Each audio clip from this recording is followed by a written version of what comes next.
School শিক্ষকদের দিয়ে পথকুকুর গণনার নির্দেশ, সাসারামে চাঞ্চল্য।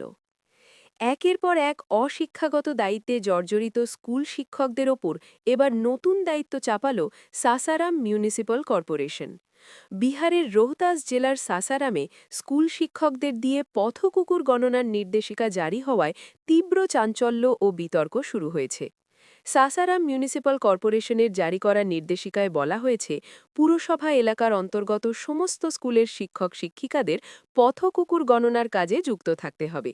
এই কাজের জন্য প্রতিটি স্কুল থেকে একজন করে নোডাল অফিসার নিয়োগ করার নির্দেশও দেওয়া হয়েছে। নির্দেশিকা অনুযায়ী শিক্ষকদের ৩ দফায় রিপোর্ট জমা দিতে হবে।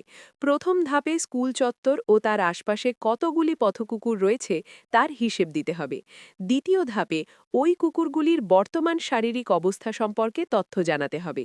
তৃতীয় ধাপে পথকুকুরদের নিয়ন্ত্রণে কী ধরনের ব্যবস্থা গ্রহণ করা যেতে পারে সেই বিষয়ে মতামত দিতে বলা হয়েছে শিক্ষকদের।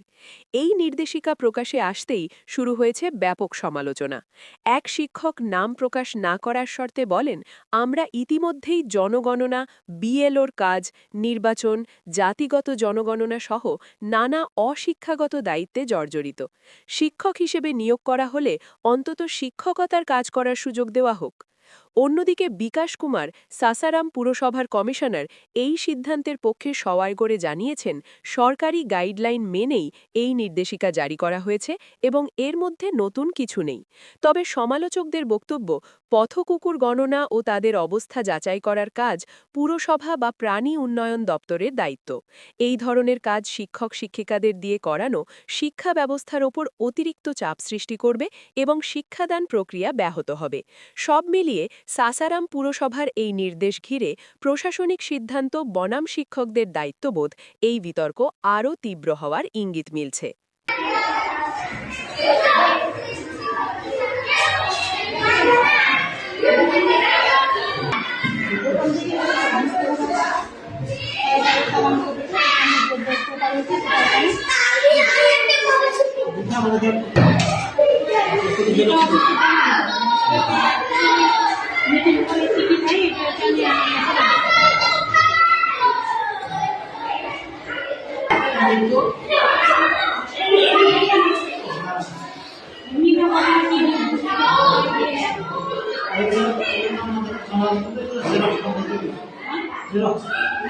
ডিজিটাইজ করেছি, বুঝতে পারলেন? আর বাকি আনকালেক্টেবল বলতে ডেট মারা গেছে।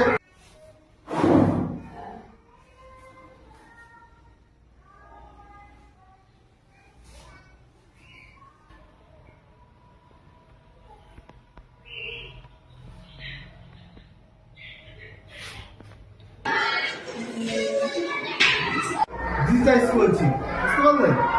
আর বাকি আনকালেক্টেবল বলতে ডেট মারা গেছে।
ডিজিটাইজ করেছি, বুঝতে পারলেন? আর বাকি আনকালেক্টেবল বলতে ডেট মারা গেছে।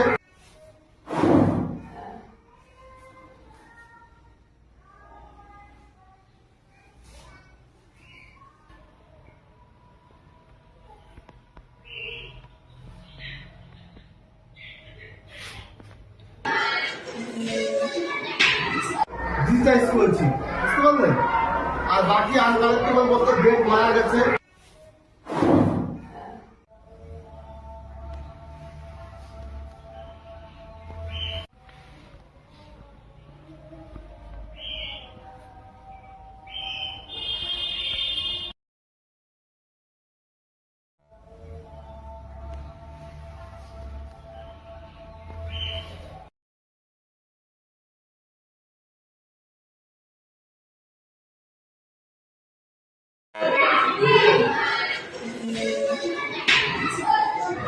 ছাব্বিশে